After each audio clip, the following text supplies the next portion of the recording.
Hey everyone, Road Breach here, and today we're talking about Transformers Rise of the Beasts and Transformers Reactivate. I figured you guys would probably be curious about what little old Road Breach would have to say about these upcoming pieces of Transformers media. So, let's start off with what's already been covered, and we'll get to what's new. The first time I saw the Transformers Rise of the Beasts trailer, I was giddy with excitement.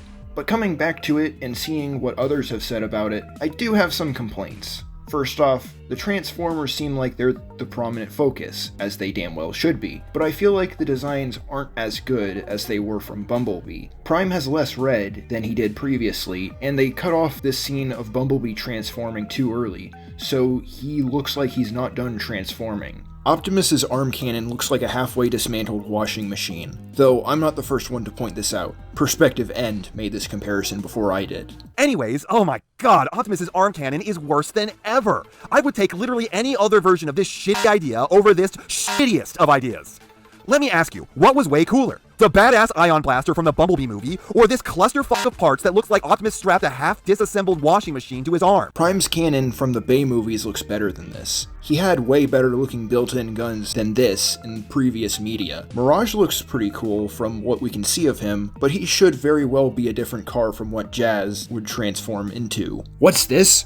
RC has legs? Good. I love this design. She's built like a bipedal robot and not like a complete mess with a body that snakes down to a unicycle for the thinly veiled excuse that it's an alien robot. Besides that, I like that she kinda looks like she's wearing a skin-tight racing suit. Some people have also pointed out that her lips are rather luscious. I personally like it, but I know that some others might just feel very uncomfortable about this. Also, before you ask, what's with the visor in this shot, this is actually something she had in the Generation 1 movie. Wheeljack transforms into this Volkswagen bus, and seeing him from afar in this shot, it looks like they didn't put some of the details that he should have on his head. They pulled a Jetfire and made him the opposite of what he's supposed to be. Maybe not the exact opposite, but still far off from what he should look like. The Maximal Beast modes look really cool, but this also brings up a question. Why are the Maximals here? The Maximals' reason for having Beast modes in Beast Wars is that the planet they crash land on has dangerous levels of radiation that damages electronics. So they make these biological shells to protect themselves from the radiation. That's why the Beast modes are a thing in Beast Wars. But this clearly isn't the case in this movie because the Beast modes look like robots.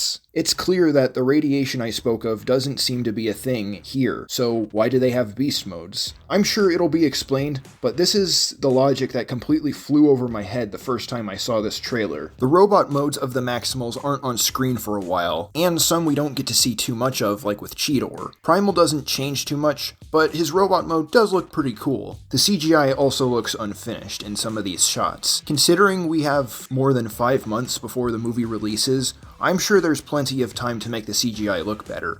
This was a thing with Transformers 4, by the way. Also, why is it that Mirage has Hound's hologram ability? I may not have watched all of G1, but I have seen enough to know that Mirage can turn invisible, and Hound can trick Decepticons with holograms. I mean, don't get me wrong, this is a cool effect and all, but why is it that Mirage is using Hound's ability? I like the idea of Ron Perlman voicing Primal, but Gary Chalk should be the one to voice Primal. Ron Perlman is a star-studded actor with plenty of movies to his name. If we make a big fuss that Peter Cullen isn't voicing Optimus Prime, then why aren't we doing the same with Gary Chalk voicing Optimus Primal? I may not be as impressed as when I first saw the trailer, but I am still excited for this movie regardless. Now, let's talk about Transformers Reactivate. It's been speculated that this is actually what Transformers Rise is supposed to be, but if that's the case, then why does it say that it's being developed by Splash Damage and not Certain Affinity? Are these two supposed to be separate games being developed by different studios? Or is Reactivate being worked on by both teams and they chose not to credit Certain Affinity? I think the former is more likely than the latter because Transformers Rise is supposed to be an MMO, but multiple trailers say that Transformers Reactivate is a 1 to 4 player action game. I guess we'll just have to keep our ears close to the ground to see what transpires, but I'm willing to bet that this might just be 2 different games we're talking about. Castle here, and I've come to tell you that Transformers Reactivate is what Transformers Rise is supposed to be. Development was merely handed over to Splash Damage, and development is continuing with Splash Damage. Thank you for your time. There's already been some leaked concept art, so let's look at that first, Then we'll look at the announcement trailer. Optimus looks really good. He looks like a total powerhouse that could beat up anything that comes his way, while still retaining some design cues from G1. Are these supposed to be thrusters on his back? As for the truck mode, it looks like it's been tricked out for an apocalypse, with some kind of cowcatcher on the front and armor plating on the side. The thrusters also return on the back of the cab, but they're pointed very low on the cab. These could imply that the game will have some boost mechanic when in vehicle mode, and that tricked out for the apocalypse thing is given more credence when you look into the game's story. The story is that Earth is being claimed by the Legion, so it's up to the humans to resurrect Autobots to fight the Legion. This kind of makes it sound like the Transformers are actually fighting off something different this time, and not just Autobots fighting Decepticons, which I quite like. Now let's look at Megatron, and he has the same look to him that Optimus does, with a powerful looking appearance with the familiar design cues from G1. He even has red biceps and a gun barrel on his back. As for the tank mode, this is definitely not any Earth tank I've ever seen. It has 4 sets of treads, the front treads stick out from the front, there's some launchers on the front, and the actual turret doesn't look like anything I've ever seen. Nothing on the back worth mentioning, but I'll show you it anyway just in case you wanted to see it. Finally, let's look at my favorite bot, Bumblebee, and what the hell did they do to you? Is this even from the same game? He doesn't even look like he transforms. His arms are too long, they hang down past his waist, and his arms are too skinny to contribute to the vehicle mode, and most of the kibble is concentrated in his upper body, with the exception of his wheel wells. And that doesn't really look good either. The head looks okay, but this is not a good design overall. The vehicle mode looks better.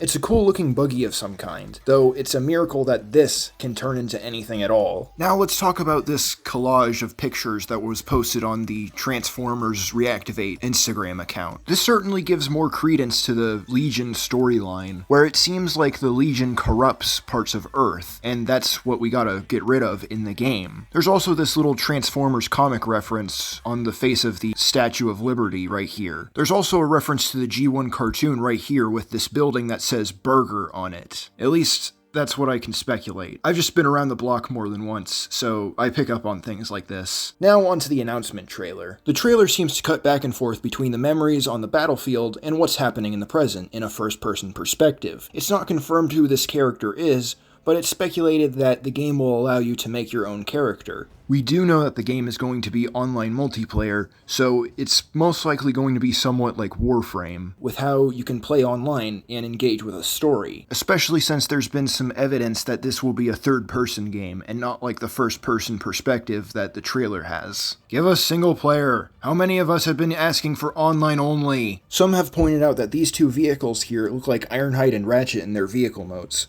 But I have to ask, why didn't they transform when being attacked? Right now this trailer looks a lot more like Titanfall than it does Transformers. The least they could have done was have the character that the first-person perspective is following do what's in the title.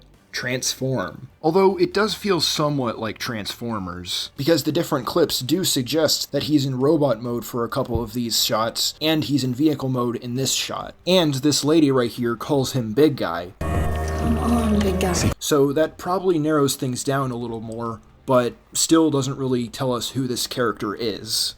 I'm also pretty happy that they seem to be putting a lot of money into this game with how good the animation looks. But there's not a lot of what you'd want from this game.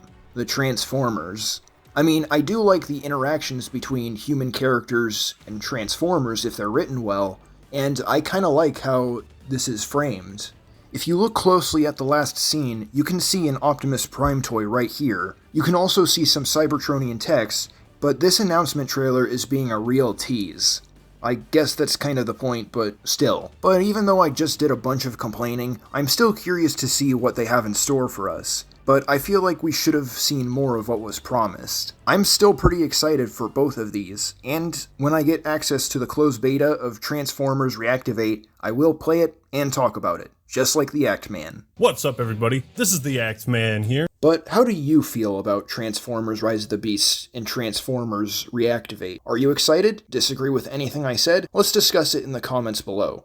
Thanks for watching, and gotta zoom.